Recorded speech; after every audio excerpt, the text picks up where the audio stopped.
Live from Fargo and serving you on TV, online, and on the go. This is Valley News Live at 6. Sadly, we're not able to always say that those kids that maybe see it in their own homes are going to be the ones that are using. Talking to kids about drugs is top of mind for local police, especially after recent overdoses. Thanks for joining us tonight. There's a lot of confusion and questions from kids about drugs and alcohol. A local DARE officer says some 10-year-olds know things that she doesn't know herself. The goal in schools is to save at least one child's life. Valley News Team's crime and safety reporter Nicole Johnson shows us what kids are learning. Smoking cigarettes, drinking alcohol, and using drugs aren't normal for fifth graders. It's not a scare tactic. That's a message preached in DARE at Moorhead Public Schools, but it's not always the reality. I can recall a kid in Head Start bringing some marijuana to school because mom had it, so must be okay to bring to school. Officer Valerie Kellen says they don't get into specifics about each drug. Rather, they're trying to give kids tools to avoid getting into destructive behaviors in the first place. There is no program in the world that's going to hit 100% of the kids. It's going to save 100% of the population. But I think not doing anything is a huge disservice to them. We don't know the lifestyle of the families or the homes that the kids are growing up in. We're going to try to provide each individual with those same skills. The kids already hear it. And I would rather the kids hear it from a credible source on what the facts are and what the dangers are than from another 11-year-old that heard it from an uncle that smokes pot or that from a friend that has done it. Sadly, some of those kids that we're seeing that are now finding those effects of any type of overdose or anything else that's drug-related, their lifestyle really never led them into that part. It's, again, what their individual choices were at that time. With the goal to save one child's life, Officer Kellen has already seen a difference. The student was feeling suicidal at the time, and I dealt with the family and dealt with the student and dealt with the school, and this year things are going much better for them, and they wrote a thank you note saying thanks for being there. Nicole Johnson, Valley News Live. Fargo and West Fargo schools don't use the DARE curriculum. Fargo schools teach smart choices, bright futures in 5th grade. Police say it's similar to DARE. Part of the program is taught by student resource officers. Hundreds of people from around the Buffalo area are coming out in protest of a proposed hog factory. They're voicing their concerns to the North Dakota Department of Health. Valley News Team's Natalie Parsons is live in Buffalo right now and joins us with much more. Natalie?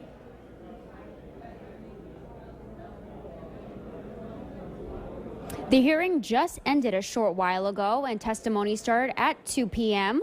And those opposing the swine facility voiced their concerns about their health and lifestyle changes that are to come if this facility is to be built.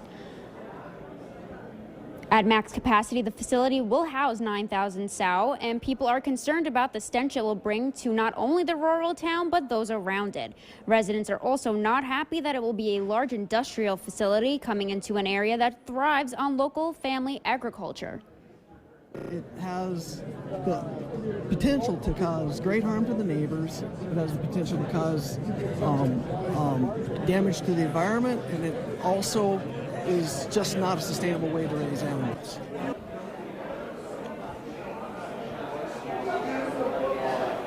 As you can see behind me, those who came to the hearing are starting to depart and hoping that their testimonies will make a difference.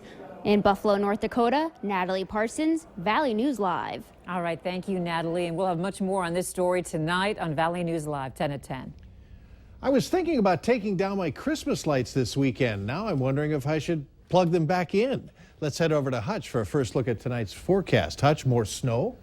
Yeah, there is going to be on and off snow showers as we go through the next couple of days. As a cool front passing through the region stalls out here, it's going to generate those periods of light snow, mainly in our southern and western counties where we're seeing the activity tonight. However, a foot of snow measured in and around the Badette area and Lake of the Woods County, and that decreased down to around 8 inches in eastern reaches of Roseau County, where the heaviest snow is. There's your stalled front. That's where we expect the activity along and near that front surface the next couple of days. So your planner tonight, periods of snow showers, great weather for taking down those Christmas lights. Will be just a little while because we're going to be wrestling the temperatures in the 20s and 30s. I'll have details on what we can expect as we begin the spring season here pretty pretty soon. Might be 4th of July. Yeah, I'm just kidding. I'll stay off the roof anyway. Okay, that's All a good thanks. idea. In other news tonight, a Crookston man has been charged with being nude while threatening to kill and rape children at a bus stop. Eric Olson faces 8 counts of threats of violence and lewd exhibition for the incident that happened Monday afternoon. According to court documents, a group of 8 to 10-year-old children were waiting at the bus stop. Olson allegedly stepped out in front of the children. He was nude and masturbating. He began to yell at the children that he was going to rape and kill them. The kids were able to safely run home. Olson was quickly arrested. Seen a gentleman on the back deck back there, and there was nobody next to him, but he was ranting and raving and using foul language. Did he have his clothes on? At that time, he only had his pants on. Olson made his first court appearance today. He remains in jail. He has a long criminal history that includes terroristic threats, theft, and drug use. An area mom says she's feeling helpless after doing everything in her power to get her son's personal information off the social media giant Facebook. Facebook requires users to be at least 13 years old to have an account, but children can lie about their age and create an account anyway.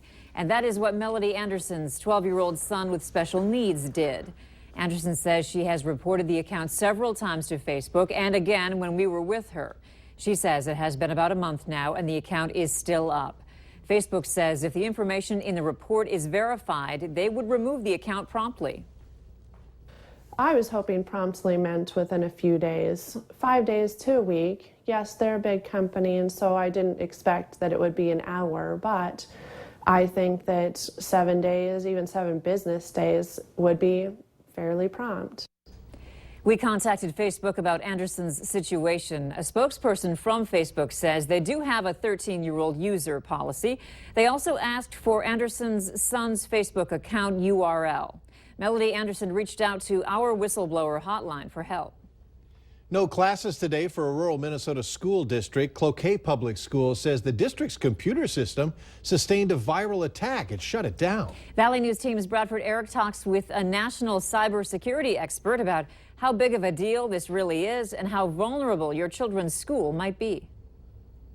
Cybercrime is an international epidemic and it's not going anywhere. The North Dakota Cybersecurity Conference's keynote speaker, Kristen Judge, explains how she works to bridge the public-private divide to keep you safe. We all know that the bad guys are cooperating with each other. And she says what happened in Cloquet can happen and is happening everywhere. Before the breach happens, because it's going to happen to almost all of us, have things backed up. She says it's not just schools that are vulnerable either. And think about a judicial system. If you run the county courthouse and you've got court lined up for the week and someone shuts down your system, you're not going to be able to function. And if you think you're safe on your phone or tablet, think again. With your phone, just treat it like you do your computer. It's not just a phone anymore. It is your PC or your laptop in your pocket. It's the same old advice. Don't click on anything suspicious and don't listen to urgent messages telling you to click.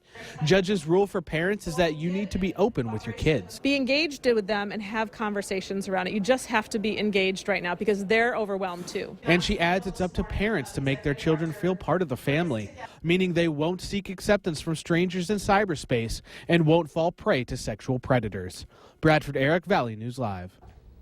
Another issue with cybersecurity, Kristen Judge says many people don't know of the job possibilities in the field. She says you'd be surprised how many people are needed people to keep you safe. After 17 years, country music legend Garth Brooks is returning to the Valley. He's playing at the Fargo Dome May 7th. Many people are wondering if there might be more than one show. This morning, Garth called in live to the Valley today, and he talked with Lisa Bedeau and Kyle Bosch, and they asked him about the chances of adding more performances. We kind of have this saying, if you want us to stay, we play. And we feel very lucky to get to be doing one show there. If the people take it to whatever number, then we're just even that many more times luckier. So we're prepared to come in and do the show of our career.